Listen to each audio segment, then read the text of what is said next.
¿Se puede gritar un gol mientras el país se desangra? ¿Puede una camiseta tapar una cuenta bancaria manchada en sangre? Esta es una nueva entrega de Más allá de la pelotita y vamos a hablar de las relaciones más oscuras, dolorosas y más fascinantes del fútbol latinoamericano, que fue el matrimonio entre la pelota y la cocaína en Colombia entre las décadas finales de los 70, 80, 90. Me encanta. Me encanta. Bien. Me encanta el temón de fondo, además, ¿eh? Sí, claro. Más allá de la pelota. ¿Vieron la serie Narcos? No la vi. No, Bueno, la vi. porque es de la No. serie, es de la serie. Me parece muy Y fuerte. son amantes de Pedro Pascal, está creo en la serie. No, yo no soy tan de Pedro Pascal.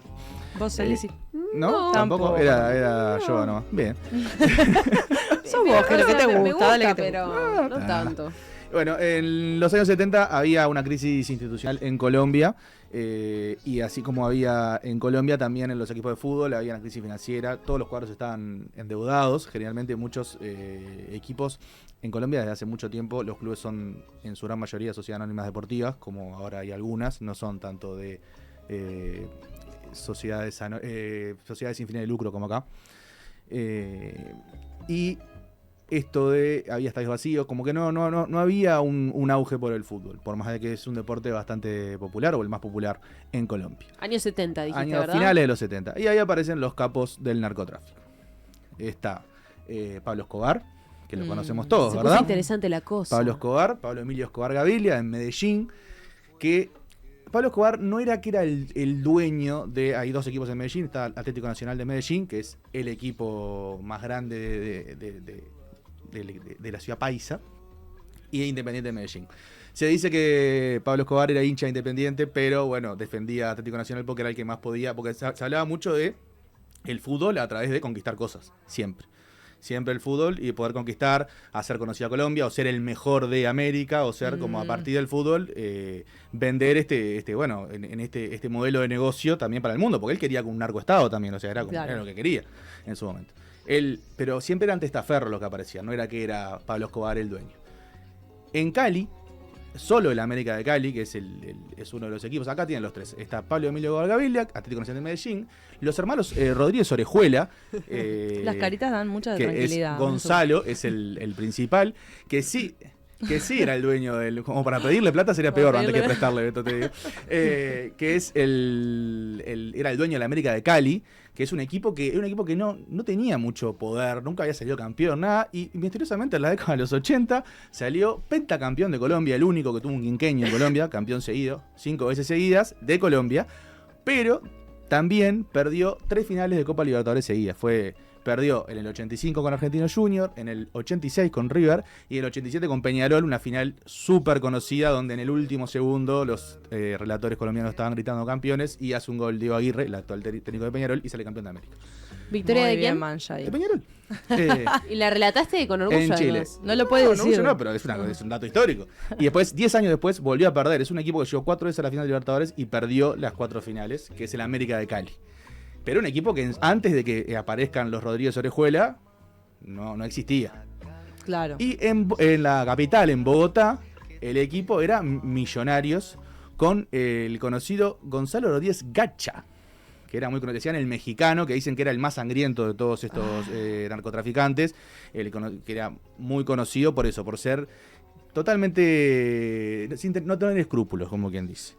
Sin filtro. Sin filtro. Que bueno, Millonarios sí es un equipo grande de Colombia y es el equipo grande de Bogotá. En Bogotá también está el Independiente Santa Fe, que es un equipo como de las altas esferas, que también estaba fundido como todos los clubes.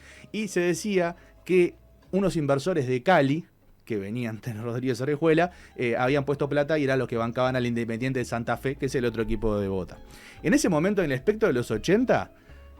decían que solamente 2 equipos no estaban bancados por los cárteles de la droga en Colombia, que era el Deportivo Cali, que es el otro equipo de Cali, y el Junior de Barranquilla, que no está comprobado hoy en día, sí, fehacientemente, de que se los bancaba. Permitime dudar. Te permito dudar. Y bueno, se tomaba el fútbol, ¿por qué? Por eso, porque el fútbol es perfecto, porque es una pasión popular, tener las instituciones que estaban débiles, estaban en un mal momento, y bueno, había mucho, y es fácil de lavar plata a través del fútbol. Porque obviamente. vos decís, un jugador te sale esto o Y después, lo que sea. exactamente. Todo vale. Exactamente. es interminable obviamente la lobby. Y además a los estos narcos les encantaba el fútbol, no es que era, bueno, pongo el fútbol porque es justo el negocio. No, les apasionaba, encantaba. hay una cosa de pasión ahí Les metida, encantaba, los claro. Rodríguez Orejuela eran hinchas de la América, Pablo Escobar Claro. realmente con la selección Colombia y con el Independiente de Medellín, el loco era hincha, dicen, eso no se sabe, que cuando él estaba en la catedral, que era ese barrio que se armó cuando no lo podían meter preso, estaba como preso por una cárcel que se hizo él dentro de Colombia, cuando no lo podían extraditar a Estados Unidos, llevó a la selección de Colombia, que fue... La selección de Colombia tuvo sus mejores años en esa época, los 90, y dicen que llevó a todas las estrellas a jugar con él, un picadito, un fútbol 5. Eso se dice. Son cosas Ya que lo se creo dicen. que sí. Son rumores. Y para que vean cómo se utilizaba el fútbol a través y se utilizaba como medio político. Bueno, Escobar quiso ser política, por eso también comenzó esta guerra. Después hubo una guerra de narcotráfico entre estos capos de la mafia, de capos de los carteles, porque claro, Pablo Escobar era el que quería resaltar y quiso meterse en la política. Los otros estaban cómodos con no estar en la política y estar en las sombras. Y bueno, fue que le dijeron, bueno, amigo, o sea, cuando mataron a un fiscal y después mató a un candidato, le dijeron, amigo, rompiste el juguete. O sea, claro, estábamos bien así. Te fuiste. Te fuiste. Vamos a ver un video de Pablo Escobar en el barrio de Tejelo, en los años 80, donde inaugura unas canchas, y da como hace un discurso político de su partido, el Cívico, y hace un partido entre el equipo del barrio y el Nacional de Medellín en una cancha como de baby fútbol. Hemos venido a realizar nuestro programa número 14 de Civismo en Marcha. La labor de Medellín sin tu es esta magna obra. Llega en este momento al estrado principal don Pablo Escobar Gaviria, acompañado por Pedro Pablo Gay. Un saludo muy especial para todos los deportistas. En el aspecto de la iluminación, obras que está entregando Civismo en Marcha y el señor Pablo Escobar Gaviria, con la presencia de las principales autoridades de esta localidad. Ahí está, Nacional de Medellín jugando en una cancha como si fuese la cancha de Lela Roja de acá abajo. Bueno, se usaba el fútbol como forma de. como publicidad para un montón de cosas, y más todavía con alguien que se quería meter en la política.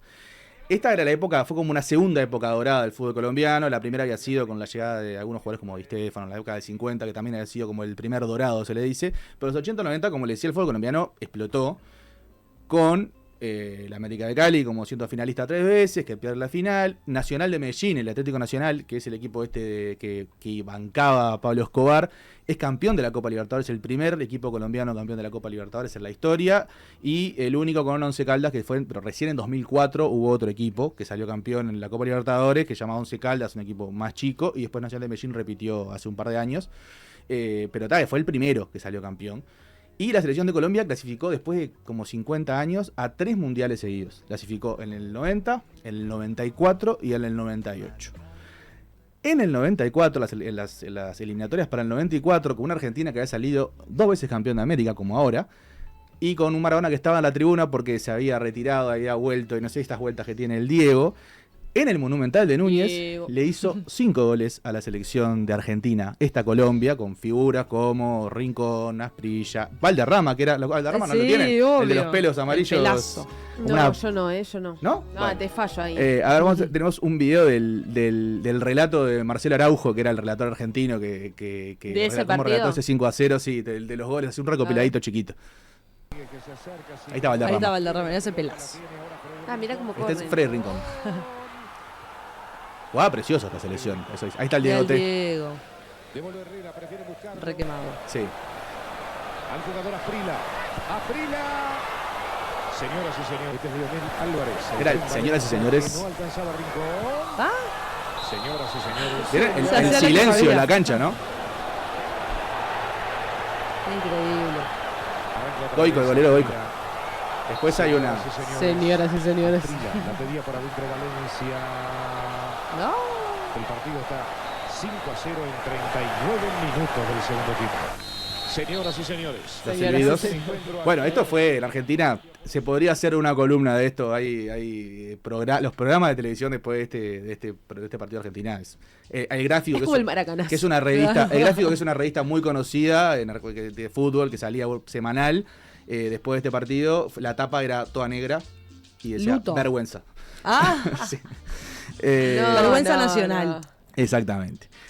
Esto, obviamente, que todo tiene un precio, no es que todo sale bien y todo no pasa nada, y siempre se paga con sangre. Mientras las estrellas del fútbol y Colombia brillaba, había muchas cosas turbias, había amenazas a jueces, había amenazas cuando empezó la guerra de cárteles entre Cali y Medellín, a los principales jugadores del Cali no podían ir a Medellín porque al capitán lo habían secuestrado una vez que había venido, a Gareca, que era el 9, un argentino, dice Popeye, el que era uno de los sicarios de Pablo Escobar, que habla bastante, hay un documental que habla sobre él. bastante, dice, casi le pongo un coche bomba a la puerta de la casa de Gareca, pero no se lo puse porque a Pablo Escobar le gustaba mucho el fútbol y no quería matar a un jugador. Qué bueno.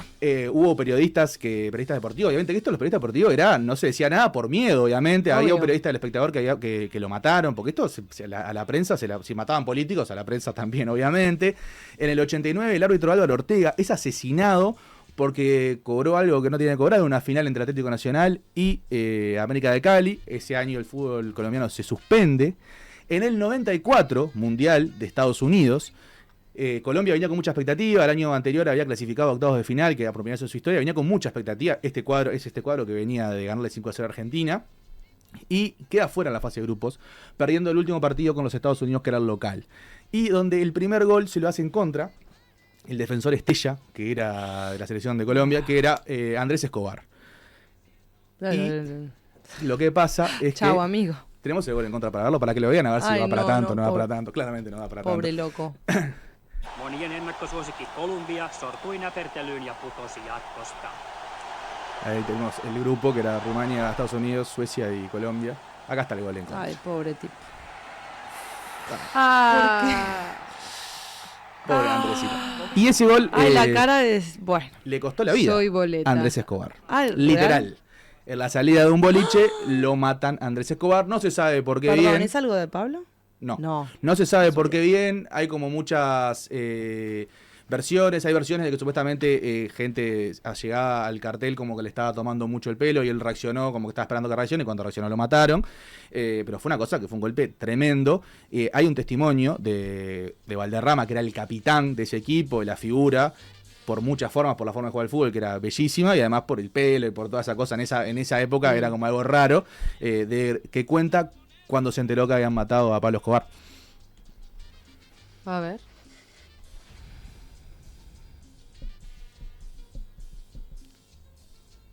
Ahí aparece Fue Carlitos. más duro que lo que uno piensa.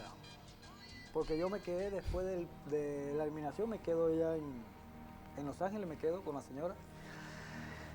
Y se regresan algunos compañeros, algunos amigos de la selección. En eso entra Andrés. Y yo me abrí, no vi más fútbol, no vi más nada, me fui a pasear, a conocer. Cuando me vengo en el avión, me entero de lo sucedido con Andrés por una azafata. Yo no sabía nada, yo venía ingenuo de las cosas. Y la muchacha, cuando voy llegando a Bogotá, me llama aparte para que la señora no se asustara y me dice, Carlos, ¿usted no sabe qué pasó? No, ¿qué pasó? ¿Cómo así? Pero me miraba asustada, como que va a decirme. Bueno, me decía, tómese un poquito de agua, juegue tranquilo. Y yo cuando me hizo así, yo dije, ¿qué pasó? ¿Pasó algo a la familia mía, alguna cosa, sabes? Yo ni por ahí me imaginaba lo de Andrés. Me senté con la muchacha y me dijo, mataron a Andrés. ¿Andrés Escobar? Dije yo, sí, Andrés Escobar. Ahí fue duro, me quedé mudo, empecé a llorar, la muchacha me daba agua, me quería como alentar para salir. Y no podía creer lo que había pasado. Entonces me cogió y me bajó y encontré un poco de seguridad, de guardaespaldas. Bueno, eso fue bastante traumático, obviamente, para la selección. El fútbol se usó para muchas cosas. Hubo una toma del Palacio de Justicia en el 85 por el M-19, que era un movimiento guerrillero, justo cuando se estaba charlando sobre la extradición de algunos criminales de Colombia a Estados Unidos, que eran los que estaban peleando, y se cortó la transmisión periodística para empezar un partido de fútbol, por supuesto, por ejemplo. ¿Qué nos va a dejar esta historia? Ay, no. ¿Ah?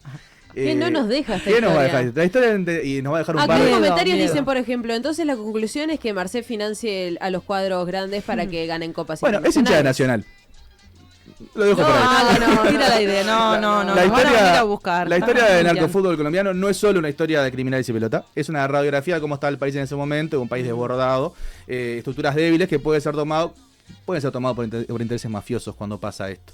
Pero también es una historia de resistencia, periodistas que investigaron, hubo cosas que pasaron, periodistas que investigaron, hinchas que no se callaron y jugadores que eligieron otra cosa.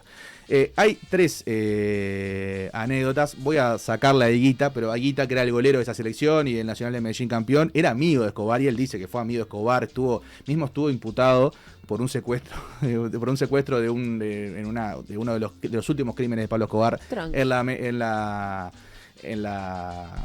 guerra del narcotráfico. Es un golero súper conocido, el que hacía el escorpión, ¿sí? El escorpión lo tienen, el que se tira para atrás las patas, es muy conocido. Pero otro golero argentino que atajaba en América de Cali, que estuvo en todo este periodo en realidad de gloria de América de Cali, porque uno piensa perdió todas las finales, pero era un equipo que no tenía acceso a esto, que era Julio César Falcioni, que ahora es técnico de fútbol, es muy conocido, que cuenta una historia de lo que le pasó cuando unos hinchas del clásico rival Deportivo Cali lo increparon, qué fue lo que hizo él y qué fue lo que le dijo el patrón Rodríguez Orejuela en el video 6. Iba en el auto y me putearon unos hinchas del Deportivo Cali. ¿El Deportivo? Entonces me bajé. Había como 6 o 7 y me bajé. ¿Solo? Sí. Y bueno, se me vinieron todos. Me subieron el auto tampoco. Me subieron el auto y me fui. Sí. Fui hasta casa. Agarré una 357 que tenía. No. Y me la puse acá. Sí. Y volví. Estaban todavía todos juntos. Cuando me vieron bajar con la 357, sí, se abrieron todos, lo dejaron solo al muchacho. López le metí el coso acá en la boca. No. Sí. Y bueno, salió en los diarios todo. Al otro día me llama Don Miguel, el dueño del Don Miguel. Esas caritas. Y yo dije, me va a echar. ¿Miguel Rodríguez Orejuela era? Sí, ahí está. Sí.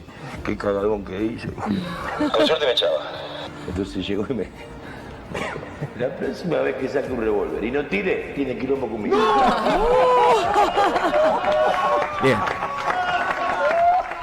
Y por último, el último video, para despedirnos y cerrar esta tercera edición de Más Allá de la Pelotita, la Copa Libertadores que gana el Nacional de Medellín, que era la vieja Copa Libertadores, obviamente que tuvo mucha polémica, por supuesto, porque además la Copa Libertadores de antes era brava, de visitantes sobre todo, es bravo ir ahora a Medellín a jugar en 2025, imagínense el 89 con los Cárteres. A la semifinal llegó un ignoto para ese momento, Danubio, de Uruguay, que hizo un campañón con el Pompa Borges, el Polilla da Silva, etcétera, mucho juvenil como siempre en Danubio. Había empatado en 0-0 acá en Montevideo y tenía que ir a jugar a Medellín para el pase a la final. El partido, van a ver cómo terminó porque lo dice el juez, pero hubo 2 jueces, la terna era argentina, Juan Bava era el principal, y miren lo que cuenta sobre lo que les pasó antes del partido los jueces argentinos.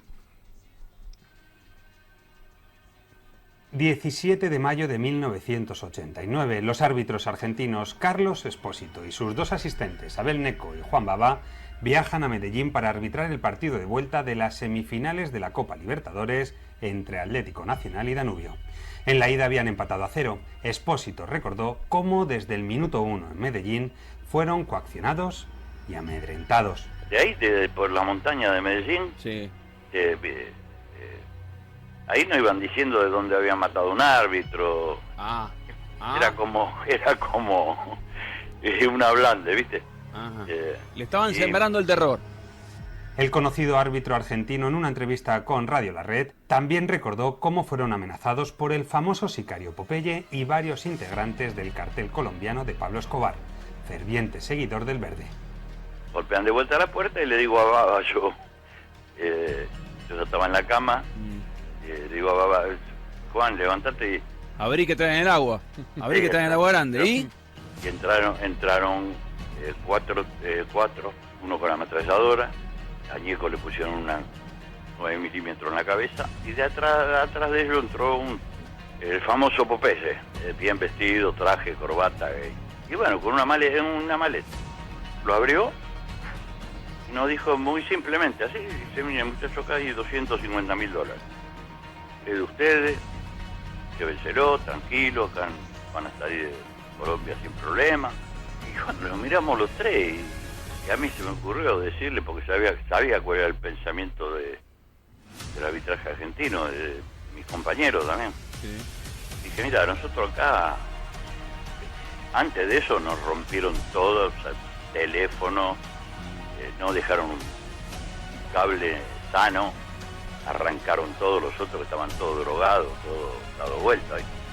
Y digo, mira, nosotros acá vinimos a trabajar como corresponde, así que no. Entonces el tipo no, solamente agarró, lo cerró el maletín y dijo, bueno, escúcheme una cosa, la vida de ustedes acá no vale nada, y en Buenos Aires no puede costar $1.000 a cada uno. Bueno, el partido terminó 6-0. Eso era, el partido terminó 6-0, ganó la ciudad de Medellín y después salió campeón, pero así era que se manejaban estos muchachos.